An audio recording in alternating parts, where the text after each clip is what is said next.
এই জন্যই লোকে বলে, যেখানে বাঘের ভয় সেখানে গিয়ে রাত পায়। কিন্তু ছোট্ট খালের ভিতরে রতন কাংড়া ধরছে, বাঘটা চোখে পড়লো না। এই রতন, এই তাড়াতাড়ি উপরে উঠাই, তাড়াতাড়ি ওঠ, ভাব ভালো না। রতন, রতন, এদিকে আয়, তোর সঙ্গে আমার খুব দরকার। রতন, রতন রে, তোর কেরা ডাকতেছে বলতো? জঙ্গলে তো কোনো লোকজন নেই।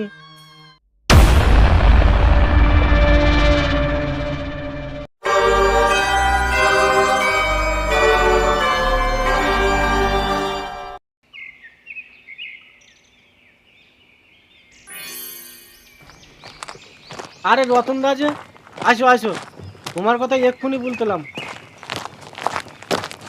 ও ননিদা, আর এক কাপ চা দাও। ননিদা, চিনি বলো একদম কম। কেন রে রতন, তোর আবার এই বয়সে কি হলো, চিনি কম খাবি?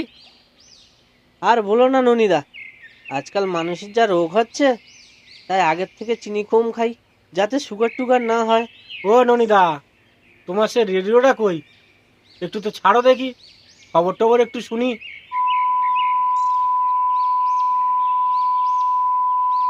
খবরের বিশেষ বিশেষ অংশ আরেকবার।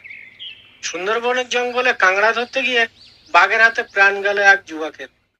ফরেস্টার ডিপার্টমেন্ট থেকে খোঁজাখুঁজির পরেও ডেড বডি এখনো খুঁজে পাওয়া যায়নি।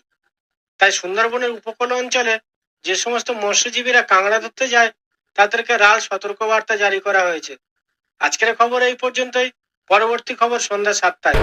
এ রতন, তোরা তো জঙ্গলে যাবি বলতেছি কাঁকড়া ধরতি, কিন্তু খবরে কি বললো শুনলি তো? তোরা সাবধানে থাকিস কিন্তু। ওসব শুনলে কি আর হবে দাদা? জঙ্গলে যদি না যাই, সংসারটা চলবে কি করে বলো?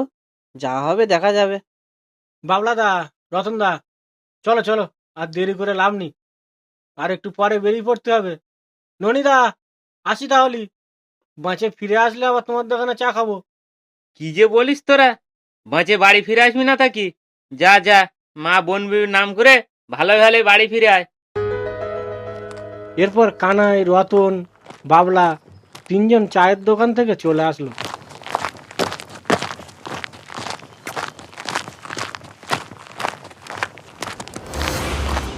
তারা নদীর ঘাটে এসে নৌকায় সমস্ত জিনিস গুছিয়ে নিল। তারপর মা বনবিবির নাম করে নৌকা ছাড়লো।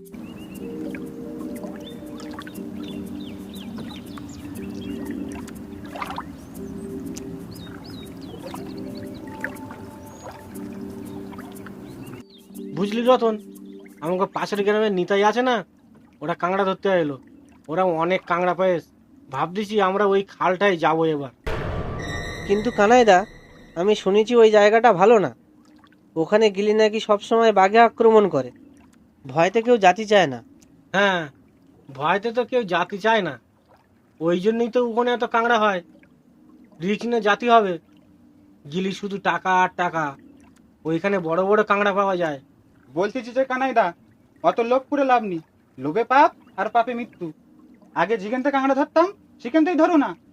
এ বাবলাদা, এত ভয় পাচ্ছি কেন? এত ভয় পালি হবে না, আমরা তো আছি। আর তোর নিচে নামতে হবে না। শোনো, আমরা এসে গেছি, থোপাগুলো রেডি করো, আর দোনের বড়শিতে চারাগুলো রেডি করতে হবে। আর একটু পরে জোয়ার ওঠার মুখী, আমরা থোপা দোন সব একসঙ্গে ফেলবো। সব রেডি করে রাখতে হবে। জোয়ার লাগতে লাগতে 12টা বেজে যাবে মনে হচ্ছে। ঠিক আছে, রাত 12টা বেজে যাবে একটু পরেই। তারা খাবার খাবে বলে সবাই এক জায়গায় জড়ো হলো। কিন্তু হঠাৎ জঙ্গলের ভিতর দিয়ে আওয়াজ আসলো, রতন, রতন, এদিকে আয়, তোর সঙ্গে আমার খুব দরকার। রতন, রতন রে, তোর কেরা ডাকতেছে বলতো? জঙ্গলে তো কোনো লোকজন নেই, তাহলে তোর নাম ধরে ডাকতেছে কেরা? এখানে তো কেউ আমাকে চেনে না। জানি না তো, এখানে কোনো লোক থাকে না, তাহলে আমার নাম ধরে ডাকলো কেরা? চুপ কর, কি হচ্ছে দেখি। এই মানিকদা, আমার কি মনে হয় জানো তো? এ ভূত টুত হবে হয়তো। মানিক, মানিক, আমার কাছে আয়, তোর আমি অনেক কাঁকড়া দেবো। মানিকদা, তোমারও তো ডাকতেস তো, মানুষের গলা না, পরিষ্কার বোঝা যাচ্ছে যে ভূতির গলা। চুপ কর সবাই, এখানে আর থাকা যাবে না। এখান থেকে নৌকা সরিয়ে নিয়ে অন্য জায়গায় যাই। জায়গাটা খুব খারাপ, ভাব ভালো ঠিকতেছে না। এই বলে মানিক নৌকাটা নিয়ে চলে গেল অন্য জায়গায়। এখানটাও ভালো কাঁকড়া পাওয়া যায়।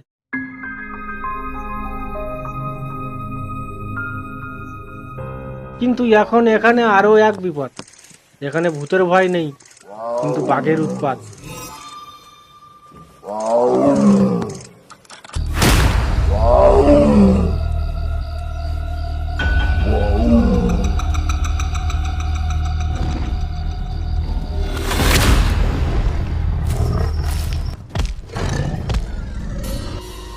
সর্বনাশ মানিকদা, কোণে এসে উঠলাম। এই জন্যই লোকে বলে, যেখানে বাঘের ভয় সেখানে গিয়ে রাত পয়। এখানেও আসেও তো শান্তি নেই, বাইরেতে দুটো বাঘ মারামারি করতেছে। চুপ কর বাবলা, আস্তে কথা বল, যা হচ্ছে হতি দে।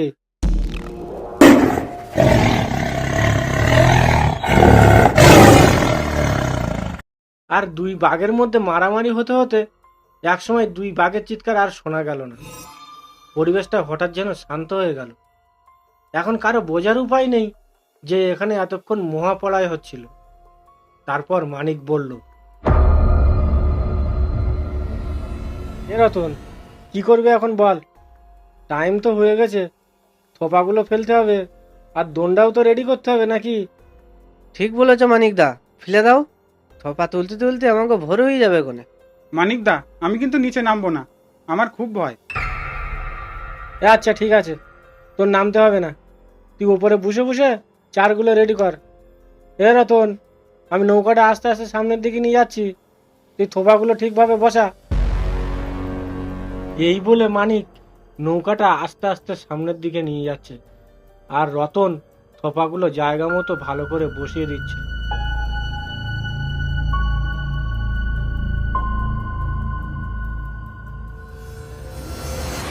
বুঝলি বাবলা, মনে হয় বড় বড় কাঁকড়া ধরেছে। থোপা তো খুব টানাটানি করতেছে। রতন, রেডি হ, কাঁকড়া তুলতে হবে। থোপায় এত পরিমাণে কাঁকড়া ধরেছে, তাদের আর বাঘের ভয় নেই। তারা আনন্দে আত্মহারা হয়ে গেল। আর এদের তিনজনের ভিতরে সব থেকে সাহস বেশি রতনের। রতন সবার আগে জালতি নিয়ে কাঁকড়া তুলতে লাগলো। আর এদিকে মানুষের তাজা রক্ত খাওয়া বাঘটা তার শিকার ধরতে বেরোলো। কিন্তু ছোট্ট খালের ভিতরে রতন কাঁকড়া ধরছে, বাঘটার চোখে পড়ল না। সে খালটার এপার থেকে লাফ মেরে অন্য পারে চলে গেল। এই রতন, এই তাড়াতাড়ি উপরে উঠাই, তাড়াতাড়ি ওঠ। ভাব ভালো না, কাঁকড়া ধরার দরকার নেই, তাড়াতাড়ি উঠাই। সর্বনাশ মানিকদা, এক্ষুনি একটা অঘটন ঘটে যেত। ভাগ্য ভালো বাঘ দেখতে পাইনি। রতনদা, তুমি উপরে উঠে আসো। তোরা চুপ কর তো, অত ভয় করলে হবে? বাঘ তো দেখতে পাইনি, সে তো চলে গেছে। আর এদিকে কাঁকড়া তুলতে হবে, দেখ কত বড় বড় কাঁকড়া। কিন্তু এই লোভী মাংস খেকো বাঘটা রতনকে ঠিক দেখতে পেয়েছে। সে খাল পেরিয়ে ওপারে চলে গেলেও সে শিকারে বসেছে রতনকে টার্গেট করে। আর এদিকে রতন মনের আনন্দে কাঁকড়া ধরছে। এত পরিমাণে কাঁকড়া ধরেছে, তারা এর আগে এত কাঁকড়া কোনোদিন চোখে দেখেনি। হঠাৎ করে এমন সময়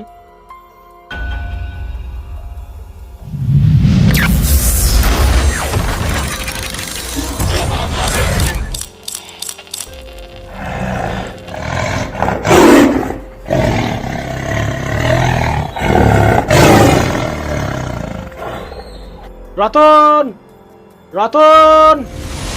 বাবলার চোখের সামনে এসব দেখে বাবলা যেন বোবা হয়ে গেল। তার মুখ থেকে আর কোনো কথা বেরোচ্ছে না। সে কি করবে কিছুই বুঝতে পারছে না।